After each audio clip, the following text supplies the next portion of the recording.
یہ غربت جو ہے نا، یہ ناشکری کی کوکھ سے جنم لیتی ہے۔ شکر ادا کرنا سیکھ لیں، رزق بڑھنا شروع ہو جائے گا۔ یا سورہ المائدہ کی ایک آیت کا عمل آپ کو رزق کی تنگی سے نجات دے سکتا ہے؟ جی بالکل دے سکتا ہے۔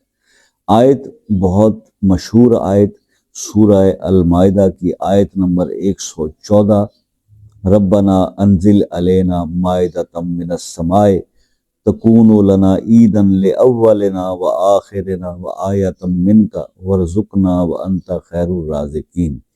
اس آیت کو اگر کوئی انسان فجر کی نماز کے بعد 7 بار پڑھ کر آسمان کی طرف پھونک لے اور خود پر دم کر دے تو آپ یقین کریں کہ یہ اتنا آسان سا عمل ہے نا، صرف یہی ایک عمل اگر آپ کو 40 دن ریگولر کر لیتے ہیں تو آپ کی رزق کی تنگی دور ہو جائے گی ہمیشہ کے لیے، آپ کا رزق بڑھ جائے گا، آپ کی پریشانیاں ختم ہو جائیں گی۔ تو یہ ایک عمل آپ سے میں نے آج شیئر کرنا تھا، اس کو کر کے دیکھیے گا، انشاءاللہ ضرور فائدہ ہوگا۔ رزق کے لیے پریشان لوگ اکثر نا شکوہ شکایت بہت زیادہ کرتے ہیں اور شکر بہت کم کرتے ہیں۔ یاد رکھیں غربت یہ غربت جو ہے نا، یہ ناشکری کی کوکھ سے جنم لیتی ہے۔ شکر ادا کرنا سیکھ لیں، رزق بڑھنا شروع ہو جائے گا۔ یہ اصل بات ہے جس کے اوپر کوئی توجہ نہیں دے رہا۔ وہ حضرت موسیٰ علیہ السلام کا ایک وہ واقعہ تو آپ کو یاد ہوگا، بہت ساری کتب میں بھی لکھا اور کئی بزرگوں نے بھی بیان فرمایا۔ وہ ایک آدمی جو ہے وہ ریت جسم پہ ڈال کے پڑا ہوا تھا نا، تو اس نے موسیٰ سے کہا کہ موسیٰ علیہ السلام سے کہ آپ اللہ سے کلام کرتے ہیں تو پوچھیں میں کیا کروں کہ جس سے میرے حالات بہتر ہو جائیں۔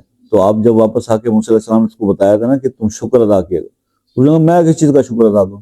وہ ہوا چلی، زور سے آندھی چلی تو وہ ریت بھی اس کے جسم سے اڑ گئی۔ شکر ہی نہ کیا کریں، ورنہ جو کچھ آپ کو بھی حاصل ہے نا وہ بھی کھو بیٹھیں گے۔ ایک نصیحت ہے، باقی کرنا نہ کرنا آپ کا کام۔ یہ عمل کر کے دیکھیں، رزق ضرور بڑھے گا۔ فیڈ بیک بتائیے گا عمل کرنے کے بعد۔ باقی انشاءاللہ جو لوگ رابطے میں ہیں میں ان کا بہت شکر گزار ہوں، اور ان کی رہنمائی بھی ریگولر ہو رہی ہے، اور ان کے ساتھ ایک ربط بھی جو ہے بنا ہوا ہے۔ اور بات یہ ہے کہ اگر آپ بھی کوئی کسی بات کو پوچھنے کے لیے رابطہ کرنا ہی چاہتے ہیں تو واٹس ایپ پر میسج کر کے نا کال کا ٹائم لے لیں، چاہے پاکستان سے بات کریں یا کسی دوسرے کنٹری سے کریں، آسانی رہتی ہے بات کرنے میں۔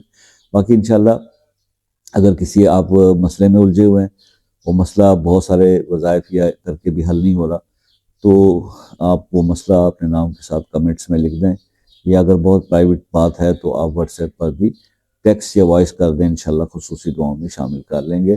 باقی ہم تو ہمیشہ دعاؤں پہ میرا بڑا یقین ہے۔ دعا واحد ایسی چیز ہے جو انسان کی قسمت کو بدل سکتی ہے، چاہے وہ، اور دعا جو ہوتی ہے نا وہ ہوتی ہے جو دل سے نکلے، ٹھیک ہے؟ تو بس یہ ہے کہ دعا قسمت بدل دیتی ہے۔ تو ہم آپ سے بھی یہ ریکویسٹ کرتے رہتے ہیں کہ دعا میں یاد رکھیے گا، اپنا بہت سارا خیال رکھیے گا۔